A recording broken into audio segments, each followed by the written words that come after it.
The next time you book a flight, picture this. What if the airline told you that the route was unavailable and your only option was to take a train?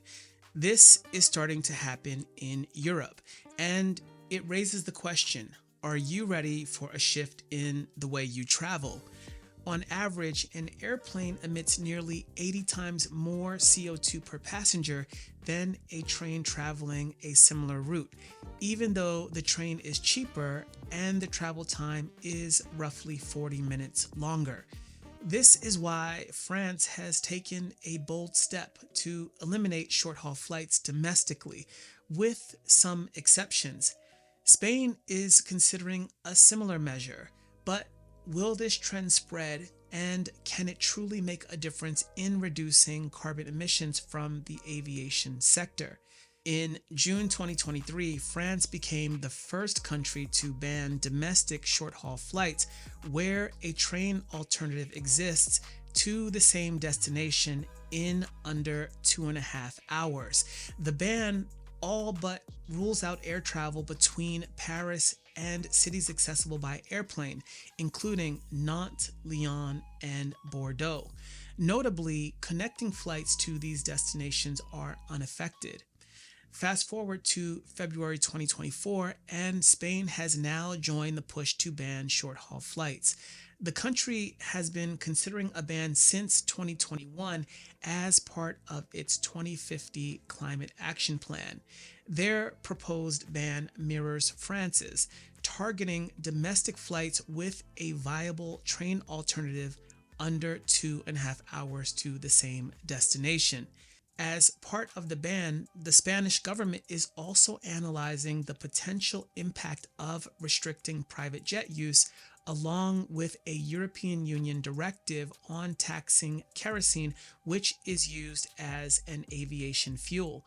Like France, Spain faces opposition from the aviation industry, who claim minimal impact on emissions and potential economic harm. But what impact will the short haul flight ban actually have? The initial draft proposal, which banned short haul flights under 4 hours, would have saved up to 300,000 tons of CO2 and 50,000 flights per year. This is according to a study released last year by Ecologistas en Acción. The coalition said that 11 air routes could be replaced by train journeys under 4 hours, slashing Spain's CO2 emissions by nearly 10% annually. The report mainly looked at flights to and from Madrid, many of which are unlikely to be included in the ban since it is an international airport. As was the case with measures introduced in France, the number of flights actually impacted by the measures could be minimal. In order for bans on short haul flights to work, there must also be enough trains operating throughout the day that allow passengers to spend at least 8 hours at their destination. Train timetables must also allow passengers to arrive early enough or depart late enough in order to prove itself as a convenient, cleaner, and efficient alternative to short haul flights. Airports must also not be close to train stations in order for the law to apply. Spain's opposition parties criticize the ban on short haul flights as ineffective, arguing that it would make Spain less competitive, would have almost zero impact on carbon emissions, and that the damage that would be caused to Spain's aviation industry would be considerable. But public opinion seems to be on the side of change. A 2020 European Investment Bank survey found over 60% of people supported a ban on short haul flights.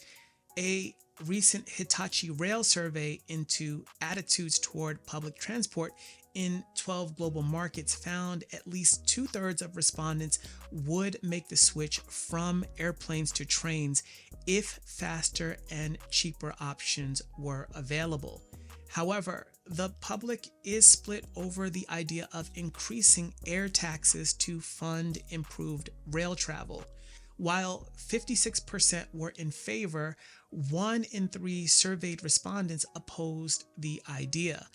The introduction of France's new law could encourage more European Union nations to consider similar measures. In 2020, Austria set conditions on a COVID-19 rescue package for its flag carrier, Austria Airlines. The government would bail the company out if it got rid of all flights where a rail journey would take less than 3 hours. The country also introduced a tax of €30 on flights under 350 kilometers, but the legislation didn't have a significant impact as just one route was actually affected. That was between Vienna and Salzburg. Germany in recent years has also set its sights on disincentivizing short-haul air travel. In 2020, it increased taxes on domestic flights within Europe by 75%. Belgium has also introduced a €10 tax on short-haul flights of less than 500 kilometers from Brussels Airport. The effectiveness of these bans remains to be seen. Some climate activists and travel industry professionals argue that airlines simply will reallocate slots to longer and more polluting flights. Additionally, the viability of a ban depends heavily on a country's existing rail infrastructure. Clement Beaune, France's transport minister, called the measures an essential step and a strong symbol in the policy of reducing greenhouse gas emissions. Perhaps the answer lies in a multi-pronged approach. Investing in high-speed rail networks, developing cleaner aviation technologies, and exploring alternative fuels could bring about a more comprehensive solution to short-haul flights. So, as Europe looks to undergo a transportation shift by encouraging people to consider trains before planes, could the new law be the first of many? The debate over short-haul flights is far from settled. As the world grapples with climate change and with air travel increasing in record numbers, a shift toward sustainable travel seems inevitable. Whether bans are the answer or just one piece of the puzzle remains to be seen. As always, thanks for watching this video, and for more from the definitive source for clean tech, e-mobility, and sustainability, make sure that you like and that you're subscribed to cleanearth.io.